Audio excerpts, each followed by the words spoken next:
Olá, pessoal! Hoje nós vamos retomar alguns pontos importantes em relação ao posicionamento cirúrgico do paciente dentro desse fórum aqui da disciplina de centro cirúrgico. A gente sabe que a gente tem que manter durante todo o ato cirúrgico a integridade circulatória e respiratória desse paciente, para quando ele vá para o pós-operatório, ele consiga manter um bom prognóstico. Então a gente sabe e abordou alguns fatores que podem estar interferindo nos riscos cirúrgicos e hoje a gente vai estar falando dos fatores que interferem nas posições cirúrgicas. É importante ressaltar também o tempo cirúrgico, né? O tempo que esse paciente vai ficar na mesma posição. Isso pode estar prejudicando a integridade tisular desse paciente. Então, começando com uma posição de Fowler, né? Lembram dela? Paciente sentado, a gente tem que sempre tá protegendo as proeminências ósseas ali em relação às nádegas, em relação ao dorso, flexionar um pouco os joelhos, né? Apoiar esses joelhos com uma almofada. Os braços, eles podem também ser flexionados, assim, flexionados frente ao abdômen, colocando também uma almofada. E o que a gente deve evitar nessa posição é essa pressão prolongada, que pode causar algum dano aí no nervo ciático do nosso paciente. A gente tem também a posição supina, que é a mais comum, né, é a mais utilizada.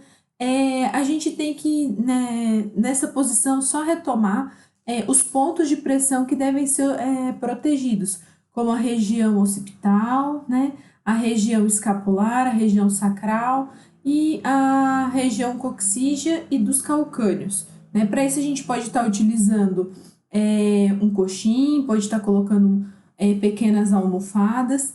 Lembrar sempre que esses braços estendidos com as braçadeiras não podem estar hiperestendidos, né? Tem que ser uma extensão delicada, né? Paralelo ao nosso corpo.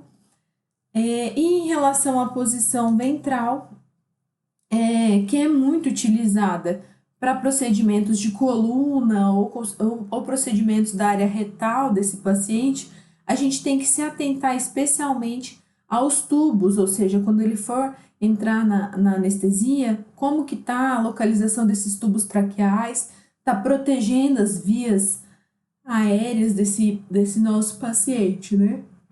Outra coisa importante é em relação às pálpebras, tá? Em todas essas posições a gente tem que estar fechando, colocando um gazinho nessas córneas para não gerar lesão.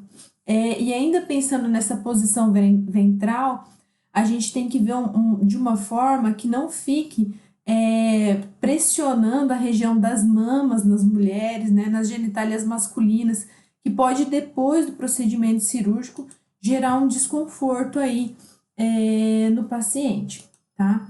Aí, em relação à posição lateral, né, muito utilizada para cirurgias de rins, né, da região superior torácica, esse paciente vai estar deitado e a gente vai ter que ter cuidado em relação à sua fixação, né, para ele não escorregar, para ele não cambalear para frente ou para trás, colocar o apoiador dos braços, lembrar de sempre não hiperestender, né, para não machucar, colocar uma almofada entre as pernas para proteger aí os joelhos desse nosso paciente. Aí a gente tem a posição de Sims, que pode estar sendo utilizada em procedimentos retais, né?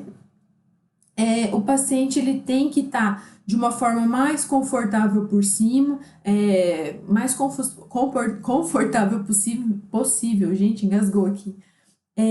Lembrar sempre desse cotovelo não tá hiperestendido, tá colocando uma almofada ou um travesseiro entre as pernas, cuidando dessas proeminências ósseas. Aí a posição de litotomia, né, que é muito utilizada para essas regiões que envolvem os órgãos pélvicos e as genitais, a gente tem que pensar em um suporte que seja acolchoado, né, ou forrar esse suporte, né, porque o paciente pode ficar muito tempo nessa posição e gerar depois uma vermelhidão, prejudicar a integridade da pele. Ainda é importante que mantenha-se a simetria entre ambas as pernas, né, para evitar uma tensão, um deslocamento dessas pernas da paciente. E por último, a posição de Trendelenburg, que ela só deve ser mantida, eu acabei colocando ela aqui, porque ela só deve ser mantida durante o tempo necessário, porque a gente sabe que o sangue ele vai ficar represado mais na parte superior do dorso e vai estar aumentando a pressão arterial do nosso paciente. Então, embora essa posição ela facilite a drenagem de algumas secreções da base do pulmão, o peso das vísceras pode estar impedindo o movimento do diafragma, né?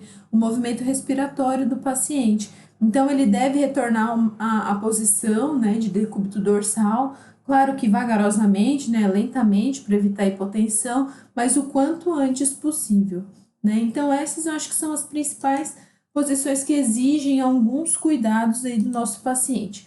A gente tem que se atentar sempre também para estar manuseando esse paciente com movimentos firmes, porém lentos, né? Não deixar esse paciente mole, extremamente mole, porque essa mudança repentina pode levar a uma queda de pressão. Ao se retirar o paciente da posição ginecológica, lembrar sempre de descer as pernas de formas alternadas, né? Primeiro uma, depois a outra. Manter sempre a cabeça voltada para um dos lados quando esse paciente estiver em decúbito dorsal e pensando no respirador, pensando na desobstrução das vias aéreas. Observar o posicionamento correto das infusões e das drenagens que está acontecendo, que estão passando para o nosso paciente durante o ato cirúrgico. Lembre-se que um bom plano de cuidados é quando o paciente, após o procedimento cirúrgico, está livre de traumas. Então, a gente tem que evitar vermelhidão, alteração da integridade da pele, né, alterações nas proeminências ósseas. O paciente ele deve sair o menos poliqueixoso possível, né, principalmente queixas relacionadas à tensão muscular, né, dificuldade de fazer amplitude do movimento. Está observando a circulação nas extremidades, principalmente pós o operatório ali, né, e sempre está fazendo toda a anotação de enfermagem. Se vocês ficaram com alguma dúvida, utilizem lá o fórum, a sala de café ou mandem um e-mail para a Pro, tá? Um beijo, até a próxima aula.